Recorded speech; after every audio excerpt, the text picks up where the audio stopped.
we are going to talk to you guys about the results of the American elections last night. I hope that I have a satellite link up with Sally Buzbee, who is the executive editor of the Associated Press.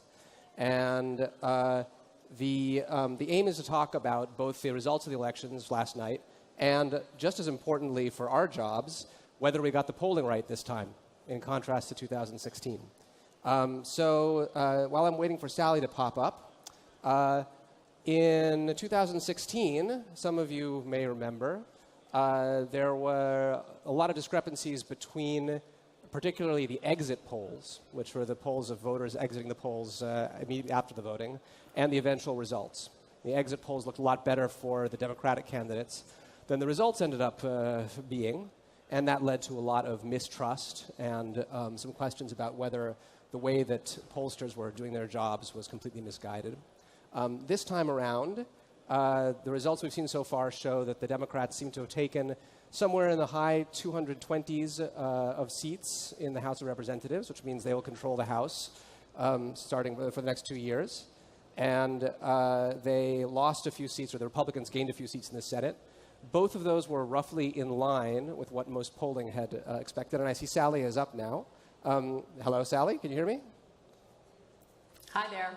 Hi, great.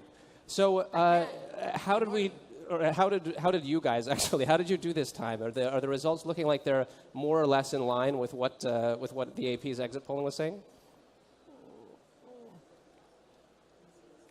Yeah, so you know, Matt, that we actually did sort of an innovative new type of exit poll this time. And I do think that it looks much more in line with what the actual results from the election were. So in general, this was probably a less chaotic election than the last time around, with more certainty. I think there's a lot of uncertainty going forward, given the divides in the U.S. about the ability to predict the next election that's coming up. So looking back to 2016, there was a sense that the polls had been wrong, and that led to a lot of suspicion on the part of a lot of voters, right? Were you anxious that that undermined the general sense of trust in the media or in institutions in general? Absolutely. I think that when polling is inaccurate, especially if it shows a Democratic bias, as exit polling unfortunately has been showing the last couple cycles, I think that really reinforces mistrust of the media, that the media has a bias built in, or that they're not reliable to look at things factually. I mean, journalists need to be driven by facts and data, not by their own sort of pre-assumptions of what's going to happen. And to me, that is one of the biggest challenges facing not just journalism, but certainly polling within the environment of journalism. Right. So one of the things that I understand was what the AP wanted to take into account this time around is that exit polling may not be the best way to look at results. Old-fashioned exit polling, in which you simply ask voters how they voted when they leave the polls, because at this stage, many people are voting early and so forth, right? Yeah. So what did you do different this time? Right. You're at a conference that is all about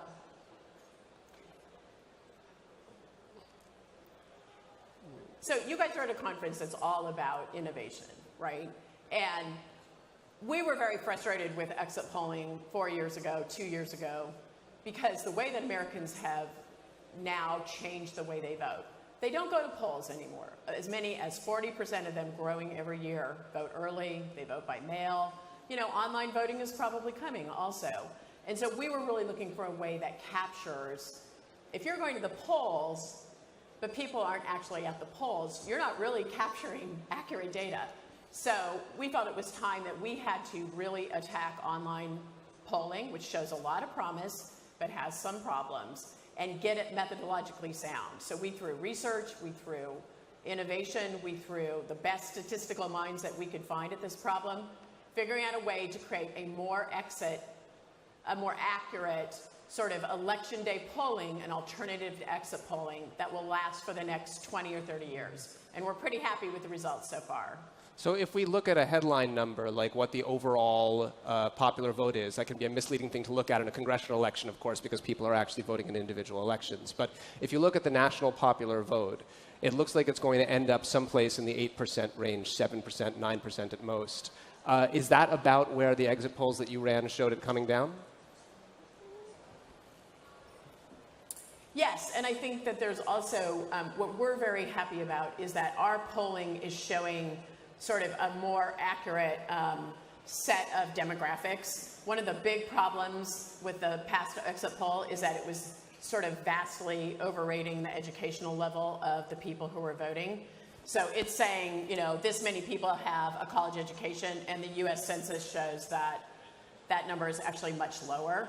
And that's really important because right now the divide in the United States is that more affluent and well-educated people are tending to vote Democratic, and less well-educated people are tending to vote for Republicans in the age of Trump.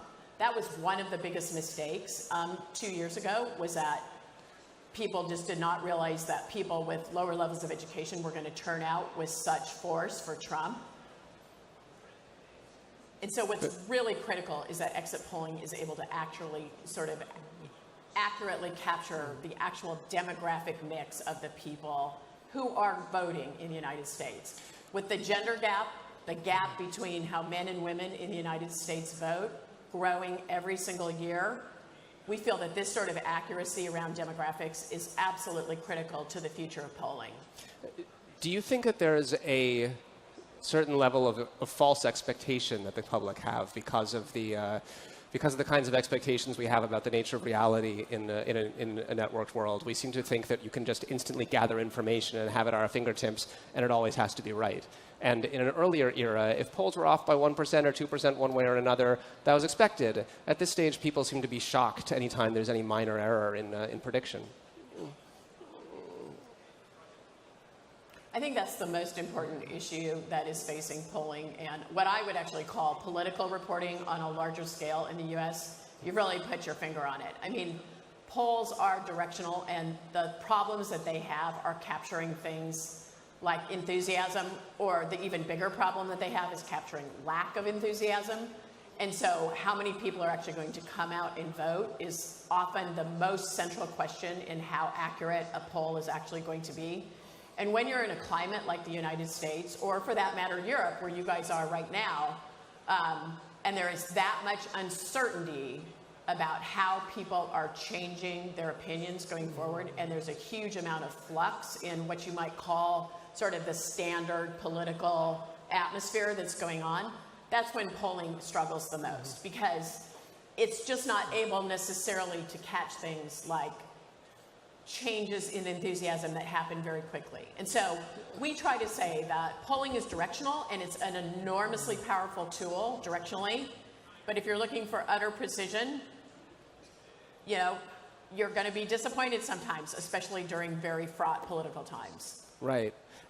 One of the possibly surprising things about these elections was we've come to expect in the United States that because lower education voters and lower income voters turn out at a much lower rate, if the turnout rate rises, you're expecting to see an overperformance by Democrats.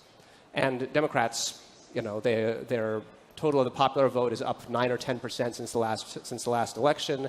They have retaken the House by solid margin, but they didn't exceed the expectations of most Democrats who were looking for a sort of blue wave election, despite the fact that it looks like turnout was extremely high. Absolutely. Do we have any way of explaining why there wasn't a stronger effect of high turnout? I mean, that is really the important question here. You can look at last night in two ways. The Democrats regained the House, and I think that was a great, a very important accomplishment for them. On the other hand, I think Trump really, really held onto his base last night. He also has to be pleased with last night's results. And the Democrats, I think, must be at least somewhat disappointed at how they did, especially in some of these governor races. I mean, Trump really held on to his base, and the Democrats were certainly able to create much more enthusiasm among women in suburbs, well-educated women, and things like that. So what it almost shows is that the divide in the United States is even sort of bigger and more robust than we even thought. It's not going away.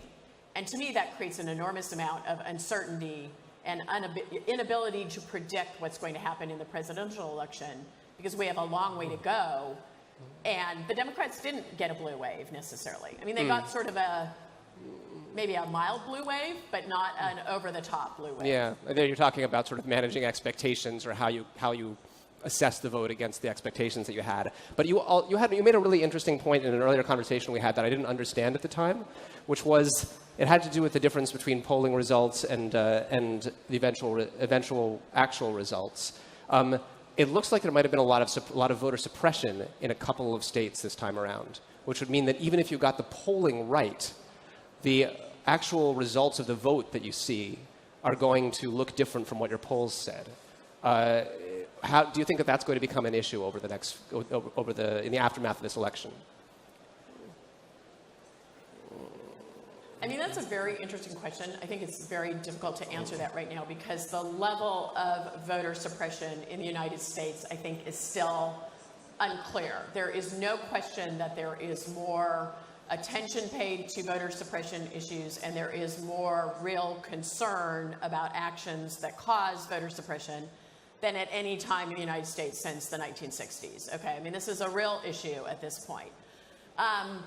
The biggest problem that polling has is to accurately gauge if someone has actually voted, okay, or whether they are actually going to go to the polls. And so even if someone tried to go to the polls and for some reason was frustrated, I think polling would probably capture that.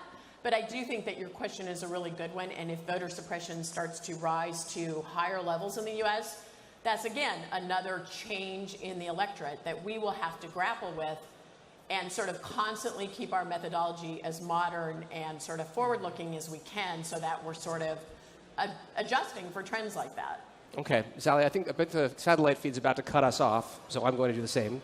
But thanks so much, and it was a good year for the polls.